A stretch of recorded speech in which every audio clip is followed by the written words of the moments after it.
안녕하십니까. 뉴스데스크 강원입니다. 강원도 동해안 지역의 대기가 매우 건조해 건조특보가 한층 강화됨에 따라 산불 등 화재 예방에 주의가 필요합니다. 강원지방기상청에 따르면 오늘 오전 10시를 기해 고성과 속초, 양양, 강릉, 동해, 삼척 등 동해안 6개 시군 평지에 건조경보를, 태백 등 강원 산지와 정선, 영월, 원주 평지에 건조주의보를 내렸습니다. 한편 오늘 저녁부터 북서쪽에서 찬 공기가 남하하면서 기온이 갑자기 내려가 태백 등 강원 산지와 고성, 정선 평지 등에 잠시 후 밤 9시를 기해 한파주의보가 발효될 예정입니다.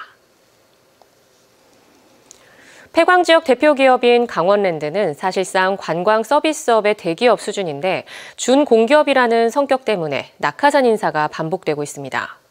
사장과 부사장 등의 중요 직책은 선임 절차가 지연되면서 업무 공백마저 벌어지고 있어 전문성과 지역 이해도가 높은 내부 승진 필요성에 대한 주장까지 나오고 있습니다. 김영우 기자가 보도합니다. 역대 강원랜드 대표이사들의 주요 경력입니다. 10명의 사장 가운데 폐광 지역이나 강원도 관련 인물은 서너 명에 불과합니다. 최근 10년 동안은 강원도 부지사 출신으로 채용비리 사건에 연루된 최영집 사장을 제외하고는 국회의원과 중앙정부 관료들입니다. 역대 부사장은 전문성과 지역성이 더 의심됩니다. 9년 전 전무이사에서 부사장급으로 바뀌면서 방송기자와 대통령실 행정관, 국회 입법보좌관이 맡았습니다. 강원랜드 부사장은 사장 바로 아래에서 4개 본부와 16실, 61팀으로 이루어진 3천여 명 규모의 강원랜드 조직을 관리하는 중요한 자리입니다. 업무 공백이 없는 사장과 달리 부사장은 3, 4개월에 공백이 나타나고 있습니다. 올해 초까지 임기였던 부사장이 지난해 말 건강상 이유로 퇴임했는데 현재 상생경영본부장이 겸직을 하고 있습니다.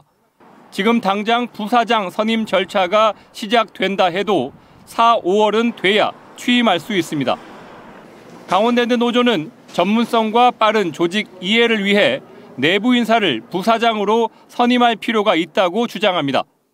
부사장까지는 내부 승진으로 해서 지금쯤이면 이제 저희가 25년 이상 됐기 때문에 내부 승진을 해서 내부를 더 확실하게 다지고 지역과 연대할 수 있는.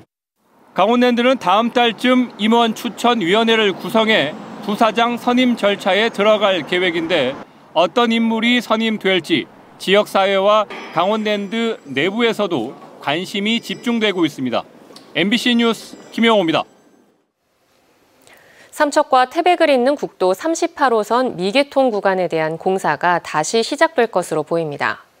도로당국은 노선을 두고 갈등을 빚고 있는 구간에 대해 선형을 바꿔 공사할 계획인데 빠르면 내년 말 개통도 기대되고 있습니다. 배현한 기자가 보도합니다.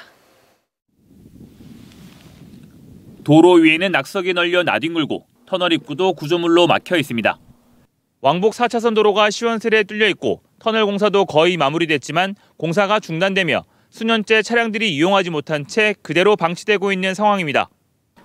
국도 38호선 삼척 도계에서 미로까지 전체 14.4km 가운데 3.1km 구간은 지난 2018년 8월 이후 공사를 멈춘 상태입니다. 노선에 포함된 사찰이 존치를 요구해 공사가 중단됐었는데 이로 인해 차량 통행에 불편이 적지 않습니다. 다행히 원주지방국토관리청이 도로 선형 조정을 통해 사찰 부지를 도로구역에서 제외하기로 결정했습니다. 조만간 도로구역 결정고시가 되면 이후 추가 11필지에 대한 토지 보상 작업이 시작될 예정입니다.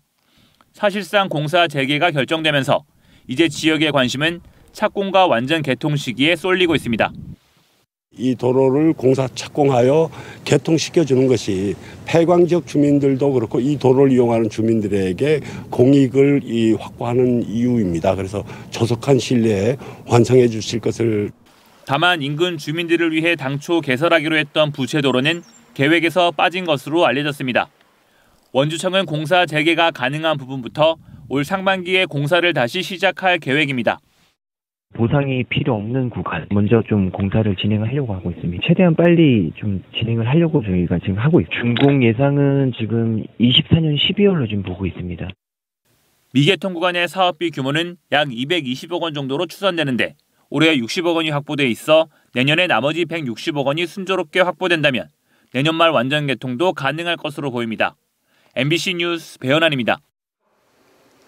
최근 건조하고 따뜻한 날씨가 이어지면서 전국에서 화재가 잇따르고 있습니다.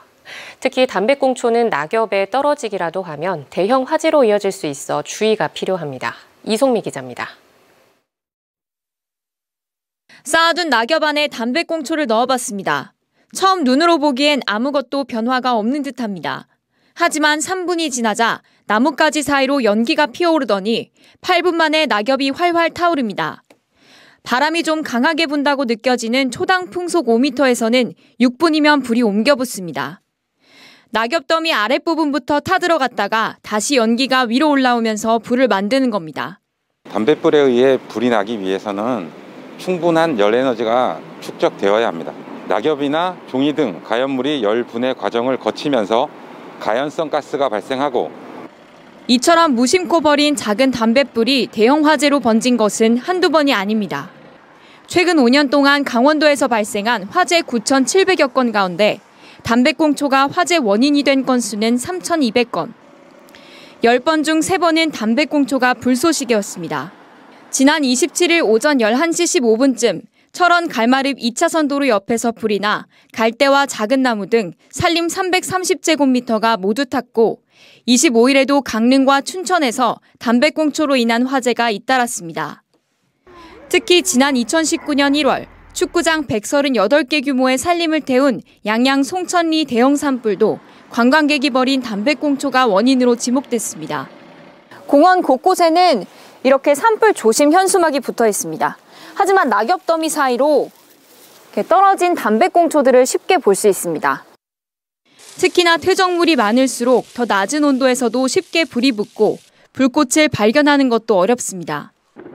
소방당국은 산림과 맞닿은 국도와 휴게소 도로변을 중심으로 담뱃불 화재 예방 활동을 벌이고 있습니다. 또 지정된 장소에서 흡연을 하고 가연성 물질이 있는 곳에서는 금연을 당부하고 있습니다. MBC 뉴스 이송미입니다. 104주년 3.1절을 맞아 영동 지역 곳곳에서 기념행사가 열렸습니다. 강릉 아트센터 소공연장에서 열린 3.1절 기념식에서는 시민과 광복회를 비롯한 사회단체 회원 등 300명이 모여 강릉에서 항일운동을 한 순국선열의 넋을 기렸습니다. 삼척에서는 삼척초등학교 운동장에서 독립만세운동을 재현하는 행사가 열렸고 양양과 고성 등에서도 독립유공자 추모 행사가 마련됐습니다. 한편 정선군에서는 3.1절을 기념하고 가리왕산 올림픽 국가정원 조성을 염원하는 정선군민 건강달리기 대회가 펼쳐졌습니다. 강원도가 정보통신기술 ICT를 이용해 강원도 내 5개 의료원을 대상으로 스마트 병원 모델을 도입합니다. 이에 따라 모두 22억 8,900만 원을 투입하고 속초의료원에는 외래 환자 무인 접수 키오스크, 간호 업무 자동화 시스템 등을 갖출 예정입니다. 삼척의료원은 인공지능 AI를 활용한 의료진의 엑스레이 판독 보조 시스템을, 강릉의료원은 AI가 흉부 엑스레이와 MRI 등 영상 이미지 분석을 지원하는 시스템을 각각 갖출 예정입니다. 강원도는 이런 스마트 병원 시스템 구축으로 영상자료 판독 오차를 줄이고 의료인력 인건비를 절감할 수 있을 것으로 내다보고 있습니다. 삼척시가 구도심 활용을 위한 타당성과 기본계획 수립 용역을 추진합니다.